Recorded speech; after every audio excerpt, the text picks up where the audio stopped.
આત્મનિર્ભર ભારતને વેગ. ગાંધીનગર મેયરના હસ્તે ભવ્ય શોપિંગ અને ફૂડ ફેસ્ટિવલનો શુભારંભ.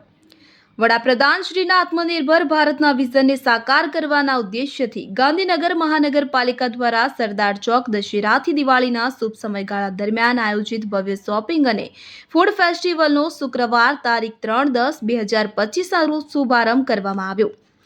ગાંધીનગરના મેયર શ્રીમતી મીરાબેન પટેલને હસ્તે સાંજે 6 કલાકે કુડાસણ ખાતેના વિશેષ ફૂડ ફેસ્ટિવલ સ્થળે આ ઉત્સવનું ઉદ્ઘાટન કરવામાં આવ્યું હતું.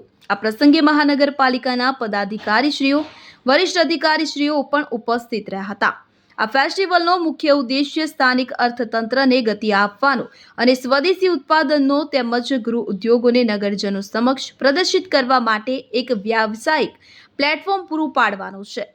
ઉદ્ઘાટન બાદ મેયર શ્રીમતી મીરાબેન પટેલ દ્વારા કુડાસણ સ્થિત ફૂડ અને ક્રાફ્ટ ફેસ્ટિવલમાં લગાવવામાં આવેલા સ્થાનિક ઉદ્યોગોના વિવિધ સ્ટોલની મુલાકાત લેવામાં આવી હતી. તેમણે સ્વદેશી વસ્તુઓ અને હસ્તકળાના પ્રદર્શનકર્તાઓ સાથે વાતચીત કરી તેમના પ્રયાસોને બિરદાવ્યા હતા. મેયરશ્રીએ જણાવ્યું હતું કે આ પહેલ વિકસિત ભારત 2047 તરફના અમારા પ્રયાસોને મજબૂત કરશે અને સ્થાનિક વેપારીઓને મોટું બજાર પૂરું પાડશે. ફેસ્ટિવલને 2 મુખ્ય ભાગોમાં વહેંચવામાં આવ્યો છે, જેમાં શોપિંગ ફેસ્ટિવલ. તો આ પહેલ ગાંધીનગરના મુખ્ય 3 વિસ્તારો એટલે કે સેક્ટર 21, 24 અને કુડાસણમાં શરૂ કરવામાં આવી છે કે જ્યાં દુકાનદારો ગ્રાહકોને વિશેષ ડિસ્કાઉન્ટ આપી પ્રોત્સાહિત કરી રહ્યા છે.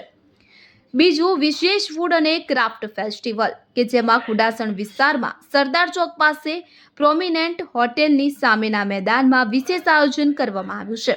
આ સ્થળે અવનવી વાનગીઓ, ભારતીય હસ્તકલા, સ્વદેશી વસ્તુઓ અને ગૃહ ઉદ્યોગના ઉત્પાદનોના સ્ટોલની સાથે સાથે દરરોજ સાંસ્કૃતિક કાર્યક્રમો પણ યોજાશે.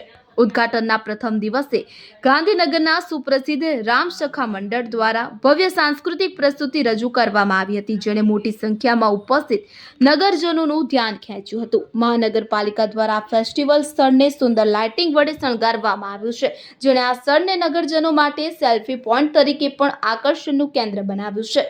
ગાંધીનગર મહાનગરપાલિકાએ તમામ નગરજનોને આ ઉત્સવમાં ઉમંગભેર જોડાઈને સ્થાનિક વ્યવસાયો અને સ્વદેશી ઉત્પાદનોને સહયોગ આપવા માટે હાર્દિક અપીલ કરી છે.